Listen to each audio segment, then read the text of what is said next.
नमस्कार, आप देख रहे हैं इंडिया वॉइस और मैं हूं आपके साथ पुष्पेंद्र चौधरी। मुख्यमंत्री पुष्कर सिंह धामी के कुशल नेतृत्व का ही कमाल है कि उत्तराखंड राज्य में खनिज के क्षेत्र में राजस्व प्राप्ति का नया रिकॉर्ड बना है। खनिज से मिलने वाले राजस्व से सरकार ने 875 करोड़ का राजस्व निर्धारित किया था, लेकिन सरकार को इस वित्तीय वर्ष में 1040 करोड़ का राजस्व प्राप्त हुआ है।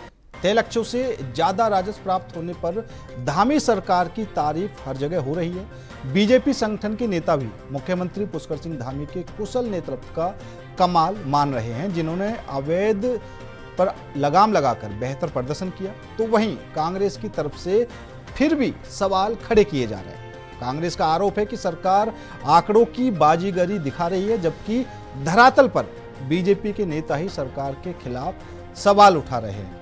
आपको सुना देते हैं किसने क्या कुछ कहा और क्या कुछ प्रतिक्रिया। व्यक्ति जरा भी समझदार होगा, उसके समझ में आएगा कि जब ये खनन की जो सामग्री है उसके रेट्स में 4 गुना नहीं 10 गुना वृद्धि हो गई है। आज मकान बनाना इसीलिए तो इम्पॉसिबल हो गया एक मध्यम वर्गीय गरीब आदमी के लिए। ईंट के रेट देख लीजिए, सरिया सीमेंट के रेट देख लीजिए आप, कि इतने ज़्यादा इनके रेट्स बढ़ चुके हैं, तो अनुपात में ही तो वृद्धि होगी। जब सामग्री के रेट बाजार में 2 गुना 4 गुना 5 गुना ज़्यादा होंगे तो राजस्व में भी उतनी ही गुना वृद्धि हो जाएगी। लेकिन इसका मतलब ये नहीं कि अवैध खनन नहीं हो रहा है। अवैध खनन वालों को तो आप आंखों देखी मक्खी की तरह निगल रहे हैं, और आपके लोग इसमें विपक्ष के या गरिमा दसौनी के कहने के लिए कुछ बचता ही नहीं। जब आपके पूर्व मुख्यमंत्री, हरिद्वार से सांसद त्रिवेंद्र सिंह रावत और आपके विकासनगर के विधायक मुन्ना सिंह चौहान सरेआम सरे राह खड़े होकर ये कह रहे हैं, सदन में संसद में खड़े होकर ये कह रहे हैं, मुन्ना सिंह चौहान अधिकारियों के मध्य इस बात को कह रहे हैं कि अवैध खनन धड़ल्ले से हो रहा है और सरकारी तंत्र का कोई भी इसमें काबू नहीं है। देखिए, उत्तराखंड राज्य आज विकास की ओर तेज गति से आगे बढ़ रहा है, और चाहे वो सारे विभाग हों, चाहे वो कंस्ट्रक्शन के वर्क हों या अन्य काम हो, सभी क्षेत्रों में हमारी सरकार ने, धामी जी की सरकार ने, केंद्र सरकार ने मिलकर के, डबल इंजन की सरकार ने उत्तराखंड के विकास के लिए काम किए हैं। आप खनन में देखेंगे तो रेवेन्यू बढ़ा है, आप अन्य विभागों में देखेंगे तो रेवेन्यू बढ़ रहा है, और जो बेरोजगारी दर थी, जो राष्ट्रीय औसत की दर होती है, उसको भी हमने जो है रोजगार देने में हम आगे हैं। तो निश्चित रूप से उत्तराखंड के अंदर हमने चाहे वो सरकारी हो, गैर सरकारी हो, आउटसोर्सिंग हो, सभी माध्यमों से रोजगार देने का काम किया है। इसलिए मैं कह सकता हूं कि उत्तराखंड के चहुमुखी विकास की ओर हर विभाग की अगर जो आप समीक्षा करेंगे तो उन्होंने विकास की ओर आगे कदम बढ़ाए हैं। निश्चित रूप से धामी सरकार आने वाले समय में, जो हमने कहा है और प्रधानमंत्री जी ने भी कहा है, मुख्यमंत्री जी भी कहते हैं कि ये दशक उत्तराखंड का होगा, उस ओर हम आगे बढ़ेंगे। और आज इसी मुद्दे पर करेंगे चर्चा में शामिल होने के लिए हमारे साथ नवीन ठाकुर जी हैं, प्रदेश प्रवक्ता हैं भारतीय जनता पार्टी के। सर, आपका बहुत बहुत स्वागत है। अभिषेक भंडारी जी हैं, प्रदेश प्रवक्ता हैं कांग्रेस से। सर, आपका भी बहुत बहुत स्वागत है। सबसे पहले नवीन ठाकुर जी, आपके पास ही आना चाहूंगा। 875 करोड़ का राजस्व का लक्ष्य रखा गया था, ठीक है, लेकिन जो प्राप्त हुआ 1040 करोड़, ठीक है। सीएम धामी भी विभाग की तारीफ कर रहे हैं काफी ज्यादा, लेकिन कांग्रेस की तरफ से लगातार वही सवाल उठे हुए हैं कि भैया धरातल पे तो कुछ भी दिखाई नहीं दे रहा, ठीक है। और अगर आप किसी भी चीजों के, सामग्री के रेट बढ़ा देंगे तो सीधी सी बात कि राजस्व तो बढ़ेगा ही। पुष्पेंद्र जी, हाँ। जब 2012 से 17 के बीच में कांग्रेस की सरकार थी, हाँ। तो खनन सामग्री के रेट आप देख लीजिए क्या थे, और आज कांग्रेस की सरकार को गए हुए 8 वर्ष हो गए हैं, आज भी खनन के वही रेट हैं। इनके समय में खनन के रेट जो है बहुत आसमान छूते थे, बहुत मारामारी होती थी, लेकिन जब से धामी सरकार आई है, भाजपा की सरकार है, तब से खनन सामग्रियों के रेटों में नियंत्रण है। अच्छा। इनके समय में 2016 में इन्होंने लक्ष्य रखा था राजस्व प्राप्ति का 500 करोड़ रुपए। एकत्रित कितना हुआ? 365 करोड़ रुपए। क्यों हुआ?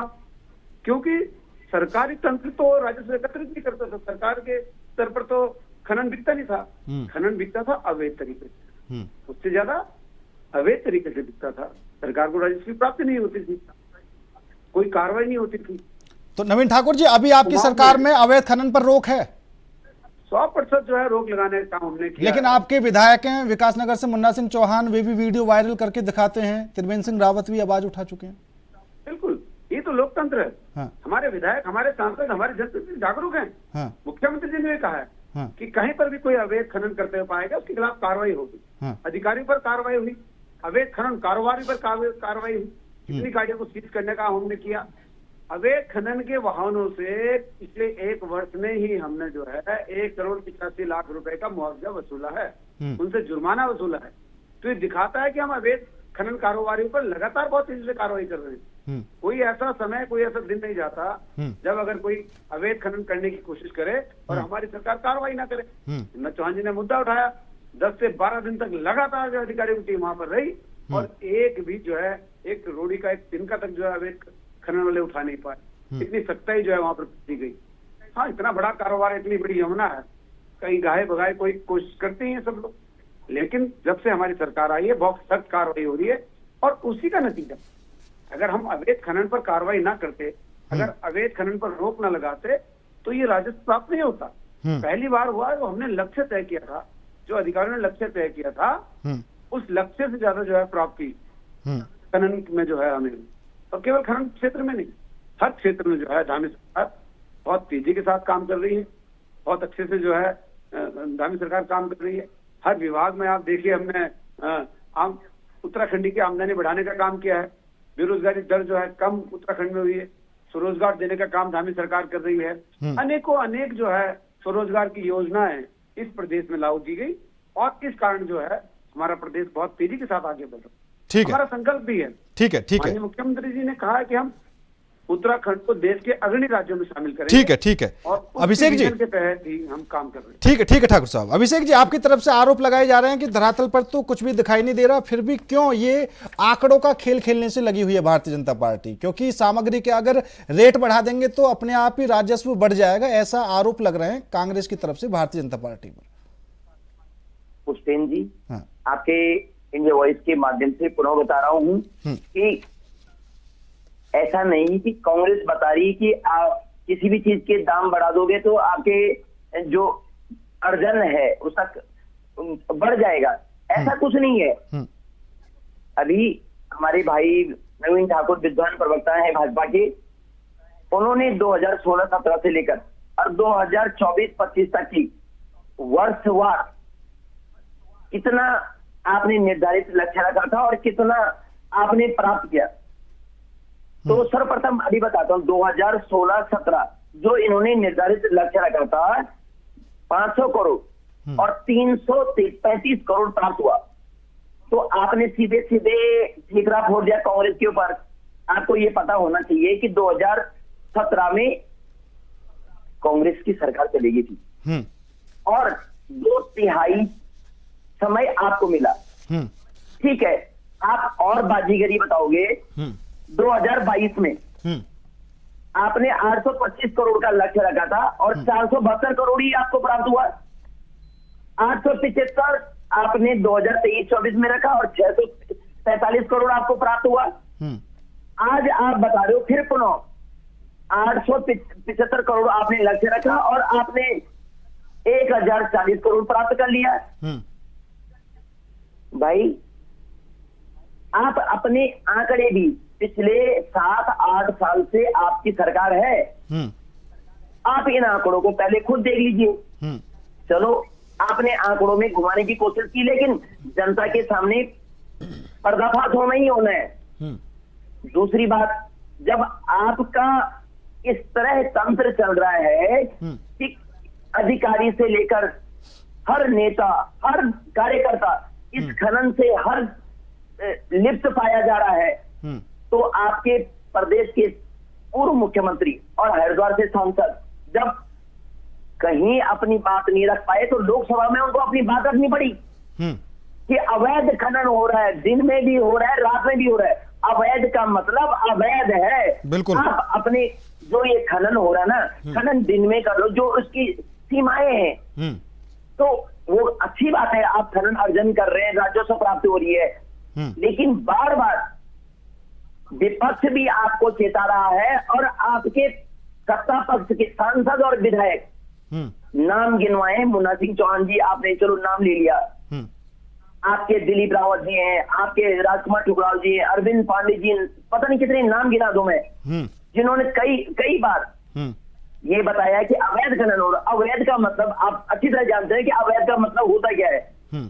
आपने अगर वैध तरीके से 1040 करोड़ कमा दिया, अच्छी बात है, प्रदेश हित में है, लेकिन अवैध पे आपकी कोई नकेल नहीं है। आपके नेता, आपके सांसद, आपके अधिकारी इसमें फंसे हुए हैं और मुख्यमंत्री जी खनन सचिव के माध्यम से वापस पूर्व मुख्यमंत्री जी का जवाब दिलवाते हैं कि भाई हमारे यहाँ कोई अवैध खनन नहीं हो रहा है। ये अच्छी परंपरा नहीं है, लोकतंत्र के लिए अच्छा मैसेज नहीं है। ठीक है, ठीक है, ठीक है। नवीन ठाकुर जी सुन पा रहे हैं आप? मैं बिल्कुल सुन रहा हूँ। हाँ नवीन ठाकुर जी, क्योंकि अब की बार 2024-25 की बात करें तो जरूर 875 करोड़ का लक्ष्य था और आपने उससे कहीं ज्यादा, ठीक है, राजस्व प्राप्त किया, लेकिन इससे पहले के जो आंकड़े हैं वो तो यही बताते हैं कि जो आपका लक्ष्य था आप वहां तक पहुंच भी नहीं पाए। जी जी बिल्कुल। देखिए अभिषेक भंडारी जी हमारे बड़े भाई हैं, बहुत सज्जन व्यक्ति, मैं बहुत सम्मान करता हूँ। अभिषेक भाई 2016-17 का जो आप बता रहे हैं हमारी सरकार आ गई थी, 14 फरवरी 2017 को चुनाव हुआ था और मार्च के प्रथम सप्ताह में भाजपा सरकार का गठन हुआ। 16-17 का पूरा वर्ष जो है कांग्रेस का शासनकाल रहा, जिसमें कांग्रेस का ही लक्ष्य 500 करोड़ का था और 335 करोड़ की प्राप्ति हुई। उसके संपेक्ष में आप देखिए जब जब हम आगे बढ़े, भाजपा की सरकार आई तो निश्चित तौर पर जो है राजस्व बढ़ा और जो जो हमने लक्ष्य तय किए उसके आसपास हम रहे। हाँ, इस बार जो है हमने उन लक्ष्य को खनन निदेशक राजपाल लेखा जी के नेतृत्व में खनन विभाग ने बहुत मुस्तैदी से काम किया और लक्ष्य से जो है बढ़कर जो है आय प्राप्त हुई और ये अच्छी बात है, स्वागत योग्य है और सबको जो है खुले दिल से स्वागत करना चाहिए। मैं अभिषेक भाई को याद दिला दूं कि कुमाऊं में आदरणीय, अब तो स्वर्गीय हो गई है, बोलना ठीक नहीं, इंदिरा हृदय जी के नाम पे इंदिरा गेट होता था और उधर जो है अन्य कांग्रेस के नेताओं के नाम पर जो है खनन के गेट हुआ करते थे। बटा हुआ था कारोबार और एक तो नेता इनके जो है चुनाव भी हार गए और हरीश रावत जी के बिल्कुल करीबी होते थे, उन्होंने तो जो है बकायदा, रंजीत रावत जी नाम ले लूं, बकायदा जो है कॉपी पेन लेकर बांट रखा था।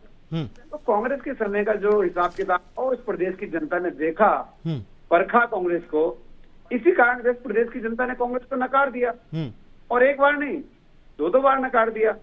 17 से 22 तक जो हमारी सरकार रही, हमारी सरकार ने अच्छा काम किया, इसी कारण तो जनता ने हमें चुना और इस प्रदेश में परिपाटी रही, एक बार कांग्रेस एक बार भाजपा, लेकिन इस प्रदेश की देवतुल्य जनता ने इस बार उस परिपाटी को भी बदल दिया। पुनः अगर भारतीय जनता पार्टी को इस प्रदेश की जनता ने मौका दिया, देवतुल्य जनता ने मौका दिया तो हमारे कार्य कारण दिया, हमारे विकास के कारण दिया। आज जो है उत्तराखंड में भाजपा सरकार विकास के नए आयाम निकल रही है। पुष्पेंद्र जी, इस देश में अगर सबसे सख्त नकल विरोधी कानून अगर आया तो उत्तराखंड में आया। पिछले शासनकाल में ये जो भी आरोप लगाए, जो भी लोग रहे, अगर नकल माफिया इस प्रदेश में पनपे और उन्होंने अपनी जड़ें गहरी की तो उनको तहस नहस करने का काम और उनको जड़ से उखाड़ फेंकने का काम किसी ने किया तो इस प्रदेश के युवा यशस्वी मुख्यमंत्री पुष्कर धामी ने किया। आज कहाँ है नकल माफिया? जेल की सलाखों के पीछे, कोई हिम्मत नहीं कर पा रहा है। आज पारदर्शी तरीके से परीक्षाएं हो रही है। आज जो है इस प्रदेश का युवा खुश है कि हमारे युवा मुख्यमंत्री ने हमारी चिंता की। आज जो पात्र हैं, आज गरीब माँ का बेटा नौकरी पा रहा है, आज जो अंतिम छोर का जो व्यक्ति है, जो गांव में बैठा मेरा बेरोजगार भाई है, किसी मेहनत के साथ यहाँ तक पढ़ता है, बच्चों की परीक्षाओं की तैयारी करता है, किराए पर कमरा लेकर रहता है, किस प्रकार जो माँ बाप पेट काटकर बच्चों को पढ़ाते हैं, आज कम से कम उन बच्चों के साथ छल तो नहीं हो रहा है। ये किस कारण संभव हुआ? आदरणीय पुष्कर धामी जी के कारण। ठीक है, इस प्रदेश को अवैध कब्जों की जो है भरमार इस प्रदेश में हो गई थी। ठीक है, ठीक है, ठीक है, 1200 ठीक है ठाकुर साहब, बाजारों को ध्वस्त करने का काम किसने किया? ठीक है, इस प्रदेश के युवा मुख्यमंत्री, धाकड़ मुख्यमंत्री पुष्कर धामी। ठीक है, ठीक है। अभिषेक जी, क्योंकि अब नवीन ठाकुर जी ने इतनी उपलब्धि गिनवा दी कि हर क्षेत्र में भारतीय जनता पार्टी ने नए मुकाम हासिल किए हैं, उत्तराखंड को आगे ले जाने के लिए मुकाम हासिल किए हैं, लेकिन फिर 2027 में कांग्रेस कैसे पार पा पाएगी? क्योंकि अब जो भी चीजें बची थी वो तो सब बीजेपी ने पहले से उन पर मुकाम और अच्छे लक्ष्य प्राप्त कर लिए। चलो पुष्पेंद्र जी, हाँ। मैं भाई नवीन ठाकुर जी की बात को फिर पुनः रिपीट करता हूँ। हाँ। जो इस देश में 1 लाख सरकारी स्कूल बंद हुए, ये कारनामा भी भाजपा की सरकार में हुआ है। पौड़ी में शिक्षा मंत्री के अपने घर में एक विद्यार्थी जीरो मार्क्स और उसके पीछे आप 7 टीचर लगे हुए हैं और उसको फेल हो गया है। ये किसका, ये भी उपलब्धि है। खनन माफिया, भू माफिया, आप बोल रहे हैं हमें और कई उपलब्धियां, निसंदेह इस तरह से आप उपलब्धियां जरूर प्राप्त करोगे। स्कूलें बंद होना, आपके स्वास्थ्य केंद्र बंद होना, आप मुझे बताइए आपके स्वास्थ्य मंत्री के सबसे घर में बेस हॉस्पिटल है श्रीनगर में, वो सिर्फ एक रेफर सेंटर के रूप में जाना जाता है। हमारे ऋषिकेश में एक एम्स खुला हुआ है, एम्स में 700-800 लोग राजस्थान के उसमें आ जाते हैं, नौकरी राजस्थान के लोग पा जाते हैं। क्या उत्तराखंड के लोग इस योग्य नहीं है? हमारी जनता को जवाब दे भाजपा की सरकार। आप अपनी उपलब्धियां गिना रहे हो। ये तो अभिषेक जी, ये तो अभी सीएम धामी जी ने अभी ताजा बयान भी आया था, उन्होंने कहा था कि अगर कोई अपना स्वरोजगार करना चाहता है तो उसमें खुद सरकार मदद करेगी, उनको आर्थिक तौर पर मदद भी की जाएगी, और जो घरों के भी निर्माण होते हैं उसके लिए भी उत्तराखंड के ही कारीगर रहेंगे। ये हर सरकार करती है जी पुष्पेंद्र जी, ये हर सरकार करती है। आप हर सरकार के जितने भी, चाहे कांग्रेस की सरकार रही हो चाहे भाजपा की, जो भी मुख्यमंत्री बनता है, मुख्यमंत्री की अपनी योजनाएं होती हैं। और ऐसा नहीं कि कोई ये नया काम कर दिया इन्होंने। हर मुख्यमंत्री के शासन में, मुख्यमंत्री चाहे कोई भी होगा, उनके शासनकाल में योजनाएं बनती हैं और योजनाओं पे सब्सिडी से लेकर बहुत सारी चीजें। अभी इन्होंने एक ही बताओ, केंद्र की सरकार ने एक सोलर प्रोजेक्ट बना रखा है, इन्होंने वो सब्सिडी खत्म कर दी। आप उसको भी उपलब्धि मानोगे क्या कि भाई हमने सब्सिडी खत्म कर दी, अपने लोगों को इतना सक्षम बना दिया, अब उनको सब्सिडी की जरूरत नहीं है। सिलेंडर 300 रुपए था, आपने 10 साल में 1100 रुपए कर दिया, ये उपलब्धि है। तो मैं भाई नवीन ठाकुर जी से और कितनी उपलब्धियां गिनवाऊं? आप इनको उपलब्धियां मान रहे हो, आपको मुबारक है ये उपलब्धियां। अब जनता ने एक बार 2 बार आपको चुन लिया है, तो आप इस तरह से अपनी ठेकी में बगा रहे हैं। जनता औंधे मुंह गिराएगी। आप 400 पार का नारा दिया था, 240 पे सिमट गए थे। तो अभी अभिषेक जी क्या तैयारी रहेगी आपकी 27 में? क्योंकि मैंने अभी आपको बताया, नवीन ठाकुर जी ने तो पता नहीं हजारों उपलब्धियां गिनवा दी, अब आपके पास क्या बचेगा? ऊपर से जो आपके पूर्व मुख्यमंत्री हरीश रावत, उन्होंने भी ये कह दिया कि मैं अब की बार चुनाव नहीं लड़ूंगा। भाई आप हरीश रावत जी हमारे गार्जियन हैं। हाँ। वो चुनाव लड़े न लड़े, सब उनके आशीर्वाद से होता है। यहाँ पे चाहे कांग्रेस के हैं, कई बीजेपी के नेता भी हैं जो उनके आशीर्वाद तले पले हुए हैं, उनसे बहुत कुछ सीखते हैं। तो जब हरीश रावत जी चाहे वो बोले मैं चुनाव लड़ूंगा या न लड़ूंगा, लेकिन भाजपा या कांग्रेस या किसी दूसरी पार्टी के लोग उनके घर में सुबह से लेकर शाम तक आशीर्वाद देने तो जरूर जाते हैं। काहे को जाते हैं? अगर जब किसी को जरूरत नहीं है तो क्यों जाते हैं उनके घर में?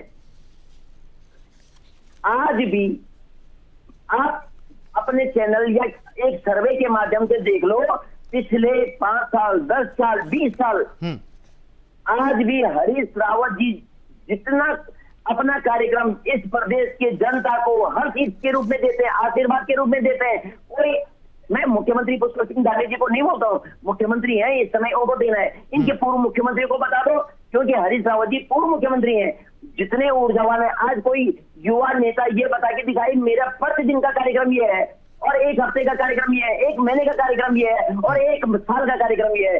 हरीश रावत जी का प्रतिदिन कार्यक्रम निकलता है। ठीक है नवीन ठाकुर जी, उनकी ऊर्जा का, उनकी एक लगन का, एक मेहनत दिखती है। ठीक है भंडार जी, ठीक है। उनको चाहे स्वीकार करे चाहे नकारे, ठीक है अभिषेक, ये तो जनता जनार्दन के ऊपर है। चलिए जवाब ले लेते हैं ठाकुर साहब से। पुष्पेंद्र जी, भाई अभिषेक ने कहा कि बहुत सारे स्कूल बंद हो गए, निश्चित तौर पर बंद हुए हैं। लेकिन क्यों बंद हुए मैं आपको बताता हूँ। माननीय हरीश रावत जी की सरकार थी, गांव से 2 प्रधान आ गए, राजनीतिक लाभ के लिए कहा जी हमारे यहाँ स्कूल खुलना चाहिए, वायबिलिटी वहां थी नहीं, गांव में बच्चे 20 स्कूल की मान्यता दी थी हरीश रावत जी ने। कितने स्कूलों की मान्यता हरीश रावत जी के सरकार में मिली, ये देख लीजिए आप। ऑन रिकॉर्ड बताना पड़ेगा, शिक्षक थे, ऑन रिकॉर्ड बताना पड़ेगा। होना ही था, जो केवल राजनीतिक हित के लिए जो मान्यता जिन स्कूलों को दी गई थी वो सभी स्कूल बंद हुए। ये जनता की गाड़ी कमाई ऐसे बर्बाद नहीं होने देंगे। जो हमारे स्कूल अच्छा कर रहे हैं पूरे देश में बढ़ावा दिया जा रहा है, स्कूल बंद हुए हैं, हाई एजुकेशन की तरफ जो उनको जो है बढ़ाया जा रहा है, वहां पर जो आधुनिक शिक्षा की व्यवस्था की जा रही है। दूसरा, अभिषेक भाई ने डॉक्टर्स का जिक्र किया। कांग्रेस के शासनकाल में जब माननीय हरीश रावत जी विदा हुए, इस प्रदेश में केवल 1300 डॉक्टर थे और पिछले 7-8 वर्षों में आज इस प्रदेश में 3200 डॉक्टर हैं, 3 गुना। ये कांग्रेस की उपलब्धि थी। भाई अभिषेक ने एम्स का जिक्र किया, थोड़ा एम्स के विषय में बता दूं। कांग्रेस के 70 साल के शासनकाल में इस देश में 5 ही एम्स थे। भारतीय जनता पार्टी के 11 साल के शासनकाल में 22 एम्स बन गए। ये ऋषिकेश का एम्स भी अटल बिहारी वाजपेयी जी की देन है। आज जो है पश्चिम बंगाल से लेके और हिमाचल के सुदूर पहाड़ों तक, बिलासपुर तक एम्स का जाल बिछा है। 22 एम्स बनाए हमने, तो ये उपलब्धि है। इनके शासनकाल में देश में 3 से 3.5 किलोमीटर राष्ट्रीय राजमार्ग का रोज निर्माण होता था। आज 32 किलोमीटर का रोज निर्माण हो रहा है। हम अमेरिका के बाद दूसरे विश्व के सबसे बड़ा देश हैं जिसके पास इतना बड़ा सड़कों का जाल है, और आदरणीय गडकरी जी के नेतृत्व में अगले वर्ष तक हम अमेरिका को पीछे छोड़ देंगे। ये गैस सिलेंडर की भी बात कर रहे थे अभिषेक भाई कि जी 300 का था और आज 1000 कर दिया। अभिषेक भाई को ध्यान होगा कि कांग्रेस के शासनकाल में गैस सिलेंडर मिल जाए ये बड़ी उपलब्धि होती थी। सुबह से शाम तक जो है महिलाएं बेचारी लाइन लगा के बैठी रहती थी। बच्चे जो है सड़कों पर झगड़ा हो जाता था, एक गाड़ी आती थी, 100-150 जो आगे के लोग थे उनको गैस सिलेंडर मिला और निपट गया। ब्लैक में वो सिलेंडर 1500 में खरीदना पड़ता था, जो आज हम 1100 में दे रहे हैं। राजस्व सरकार को जा रहा है ना, इनकी तरह जो है कांग्रेस के नेताओं या ब्लैक मेकर्स की जेब में नहीं जाता था। तो इनकी हर बात का जवाब जो हमारे पास है, और जनता जनार्दन जागरूक है अभिषेक भाई। जनता जो है देखती है, सोशल मीडिया का जमाना है, युवा पीढ़ी है, वो समझते हैं भली बाती कि कौन जो है बाजीगिरी दिखा रहा है, कौन धराताल पे काम कर रहा है। जिनको हजारों लाखों लोगों को ये 22 एम्स में रोजगार मिल रहा है ना, वो भारतीय जनता पार्टी को वोट देते हैं। जो लोग 4 धाम यात्रा पे जा रहे हैं ना, आप ऋषिकेश से चलेंगे तो श्रीनगर पहुंचने में आप 2.5 घंटे ठीक है, ठीक है, ठीक है, देहरादून से चलेंगे टीवी पहुंचने ठीक है, 2 घंटे। ठीक है नवीन ठाकुर जी, अभिषेक भंडारी जी, समय कम है और आप दोनों ही मेहमानों का बहुत बहुत धन्यवाद हमारे साथ इस खास चर्चा में जुड़ने के लिए। लेकिन धामी सरकार लगातार नए कीर्तिमान रचने से लगी हुई है और जो लक्ष्य राजस्व के लिए रखा गया था उससे कहीं ज़्यादा अब की बार प्राप्त किया है, और धामी लगातार अपने अधिकारियों की और विभाग के अधिकारियों की तारीफ करने से भी लगे हुए हैं। फिलहाल मेरे साथ इस खास पेशकश में इतना ही। नमस्कार।